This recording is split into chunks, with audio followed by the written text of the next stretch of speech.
बिस्मिल्लाहिर्रहमानिर्रहीम। अस्सलाम वालेकुम। आज 4 अक्टूबर है और दिन है मंगल का। मैंने पिछली वीडियो में बताया था कि इस वीडियो में मैं आपको बताऊंगा कि मियां नवाज शरीफ की वापसी से जुड़ा एक अहम केस जो रोज़ाना की बुनियाद पर सुना जाएगा और इस केस का फैसला मियां नवाज शरीफ की वापसी का फैसला करेगा।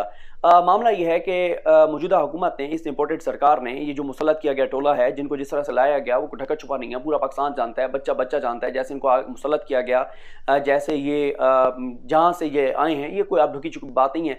लेकिन इनके आने के मकासद में से एक बड़ा मकसद NRO 2 था, नैब केसेस ख़त्म करना था और वो इन्होंने किए भी सही। इन्होंने जो तरमीम की वो सारा मामला आपके सामने है। अब मामला ये है कि मियां नवाज शरीफ की वापसी इस केस से इसलिए जुड़ी है कि अगर नैब तरामीम सर्वाइव कर जाती हैं सुप्रीम कोर्ट ऑफ पाकिस्तान में तो नवाज शरीफ का वापस आना आसान है। कैसे आसान है वो आगे चल के आपको बताता हूँ। लेकिन अगर ये सर्वाइव नहीं करती तो फिर नवाज शरीफ जो फैसला करके गए थे कि उन्हें अपनी ज़िंदगी में कभी पाकिस्तान वापस नहीं आना, फिर वो किसी सूरत पाकिस्तान नहीं आएंगे। अब मामला ये है कि अच्छा, इंपॉर्टेंट बात यह है कि सुप्रीम कोर्ट ने रोज़ाना की बुनियाद पर इस केस को सुनने का फैसला किया।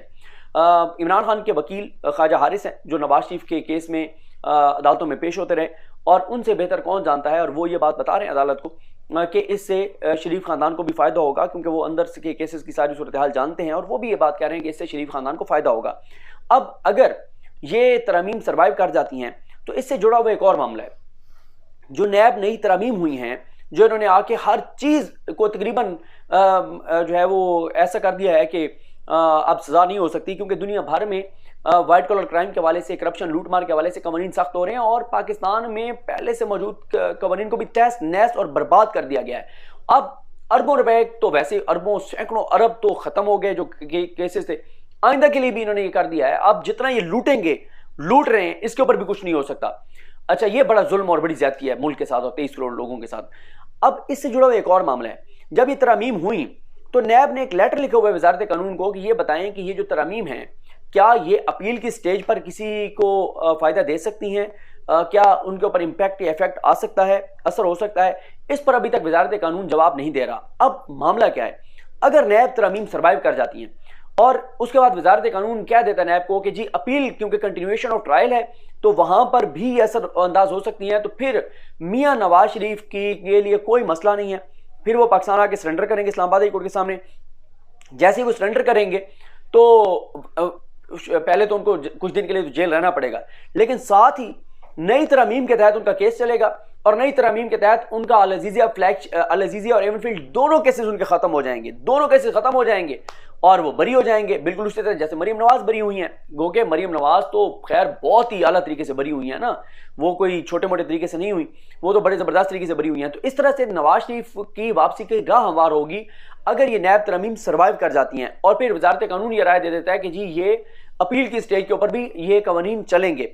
अदरवाइज मियां नवाज शरीफ की वापसी मुझे आसान नजर नहीं आ रही। मुझे क्यों आसान नजर नहीं आ रही? एक है जो आप सोच रहे होंगे मेरी इस बात को सुनकर कि यार क्या बात कर रहे हो, इसहाक डार वापस आ गया, वज़ीर-ए-आज़म के जहाज में भाग कर गया था, वज़ीर-ए-आज़म के जहाज में आ गया, इश्तिहारी था, फरारी था, मफरूर था, भगोड़ा था और आके वज़ीर ख़जाना बन गया। मरीम नवाज जिस तरह से बरी हुई, जिस तरह से बाकी सारे बरी हो रहे हैं, जिस तरह से मरीम नवाज साहिबा ने अब कहा है कि मियां नवाज शरीफ ने खुद फैसला करना उन्होंने कहा आना है, और जिस तरह से मरीम नवाज साहिबा आजकल लाडली हैं अंकल्स की, तो वो अंकल को जो बात कहती हैं अंकल मान लेते हैं। हाँ, अंकल बहुत गुस्से में हो तो 1 महीना लग जाता है। 1 महीना उन्होंने मेहनत की, उन्होंने खुद कहा कि मैंने अंकल शहबाज शरीफ को कहा कि अंकल मैंने बहुत मेहनत की इसहाक डार साहब के वाले से, 1 महीना मैंने बहुत मेहनत की, और 1 महीने बाद बड़े अंकल मान गए, अंकल आला मान गए, और खादम आला जिस तरह था इस तरह अंकल आला भी एक हैं, अंकल आला और इन सब के नए अबू जो हैं वो मान गए। मरीम नवाज साहिबा ने 1 महीने जो मिन्नत तरला किया और उन्होंने कहा ठीक है इसहाक डार को ले आते हैं।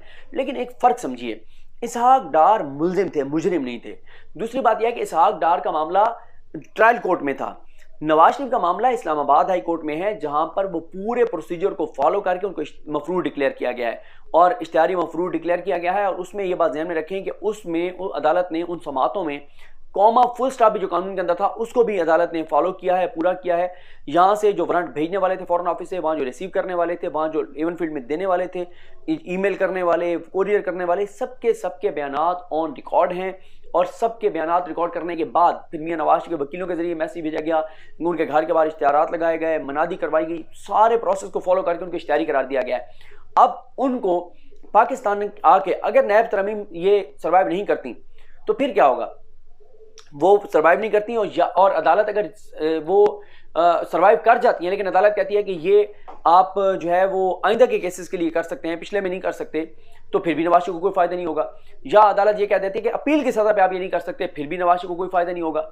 लेकिन अगर अदालत इनको बिल्कुल क्लियर करार दे देती है नैब तरमीम को, और फिर वजारत कानून भी ये कह देता है कि ये अपील की स्टेज पर भी असरअंदाज हो सकते हैं, तो फिर नवाज शरीफ के केसेस आप मुकम्मल तौर पर ख़त्म समझें। फिर तो बिल्कुल मियाँ साहब किसी भी वक्त पाकिस्तान आ सकते हैं, फिर कोई मसला नहीं है। वो आएंगे, सरेंडर करेंगे, जेल जाएंगे, 2-4 दिन बाद उनकी ज़मानत हो जाएगी, और फिर उनका ट्रायल जो है वो अपील के ऊपर समाअत शुरू हो जाएगी। नई तरमीम के तहत वो बरी हो जाएंगे, उनका केस ही ख़त्म हो जाएगा। अदरवाइज मियाँ नवाज शरीफ के लिए मसला क्या है? 2 केसेस में वो कन्विक्ट हैं। उनको एक केस में जजमेंट सस्पेंड थी, इसमें एवनफील्ड में जमानत पर रिहा थे सितंबर 2018 से। दूसरे केस में उनको 6 या 8 हफ्तों की जमानत दी थी इस्लामाबाद हाई कोर्ट ने। इस दौरान लाहौर हाई कोर्ट ने उनको पाकिस्तान से बाहर जाने के 50 रुपए के स्टाम्प पेपर पर जाने की इजाज़त दे दी। वो वापस नहीं आए। फिर इस्लामाबाद हाई कोर्ट उनको बुलाती रही, वो नहीं आए। इस्लामाबाद हाई कोर्ट ने उनको मफरूर करार दे दिया, इश्तिहारी करार दे दिया। अब मामला ये है कि इस्लामाबाद हाई कोर्ट ने उनकी जो फाइल दाखिले दफ्तर की थी ये कहकर की थी कि जब भी वो वापस आएंगे पहले वो बताएंगे अदालत को कि क्यों वो अदालत के सामने पेश नहीं हो रहे थे। जाहिर है उनका जेन्युइन इशू तो वो जो अदालत को बता सकते हैं, वो बीमारी का बता सकते हैं, लेकिन उन्होंने पहले मेडिकल रिपोर्ट्स नहीं भेजी।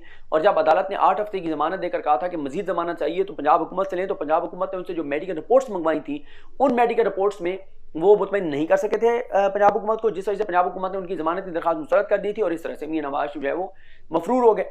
तो अब मियां नवाज शरीफ अगर ये नैब तरामीम सर्वाइव नहीं करती तो फिर तो पत्थर पे लकीर है कि मियां साहब वापस नहीं आ रहे, क्योंकि मियां साहब जेल नहीं जा सकते। मियां साहब उस वक्त आएंगे जैसे अंकल ने कहा था कि सागदार वाली चीज़ें मैनेज है, उनको ले आए। तो अगर तो ऐसी चीज़ें मैनेज हो तो फिर आ सकते हैं। और मियां साहब का मामला क्या है? उनका मामला सिर्फ एक अदालत में नहीं है, उनका मामला इस्लामाबाद हाई कोर्ट में भी है, उनका मामला लाहौर हाई कोर्ट में भी है, उनका मामला एहतसाब अदालत लाहौर में भी है। वो तोशाखाना रेफरेंस केस में जो है यहाँ पर इस्लामाबाद की एहतसाब अदालत में यहाँ से भी इश्तिहारी हैं। तो उनके 4-5 फोरम्स के ऊपर केसेस हैं। और एक वो मुश्किल रहमान के साथ वो जो थे जो वो शरीक मुलजिम थे, वो वाला मामला भी था। उसका मुझे वैसे अभी करंट स्टेटस नहीं पता उसका क्या है। तो मियां साहब का मामला 4-5 स्टेजेस के ऊपर है, 4-5 फोरम्स के ऊपर है। इसलिए ये नैब तरमीम अगर सर्वाइव करती हैं तो मियां साहब को फ़ायदा है, वो आ जाएंगे। अदरवाइज मियां साहब कभी पाकिस्तान नहीं आएंगे। और वो जो फैसला करके गए हुए हैं कि उन्होंने अपनी ज़िंदगी में पाकिस्तान वापस नहीं आना। और इससे पहले आप देख लें, जो कि बहुत अफसोसनाक है कि ये अपनी वहाँ पे जिनका भी फैमिली में डेथ होती है उसको पैक करके पार्सल कर देते हैं। कितनी दुख और शर्म की बात है, डूब मरने का मकाम है कि तुम अपने वालिदैन को, अपने रिलेटिव्स को वहाँ से पार्सल करवा देते हो। और मरियम नवाज साहब आज बड़ा उदास थी कि जी मैं अबू को मिलने नहीं जा सकी, अबू मुझसे मिलने नहीं आ सकते, भाई मुझे मिलने नहीं आ सकते, मैं भाइयों को मिलने नहीं जा सकती। और भाई आपके भाई क्यों नहीं आते? आए ना।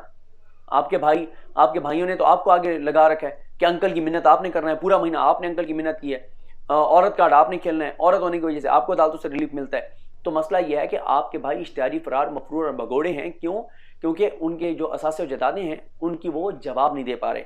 उनसे पूछा जा रहा है कि लंदन फ्लैट्स कैसे बने, कहते हैं जी दादा ने हमें दिए थे, हमसे आप पूछ नहीं सकते कि हम पाकिस्तान की शहरी नहीं है।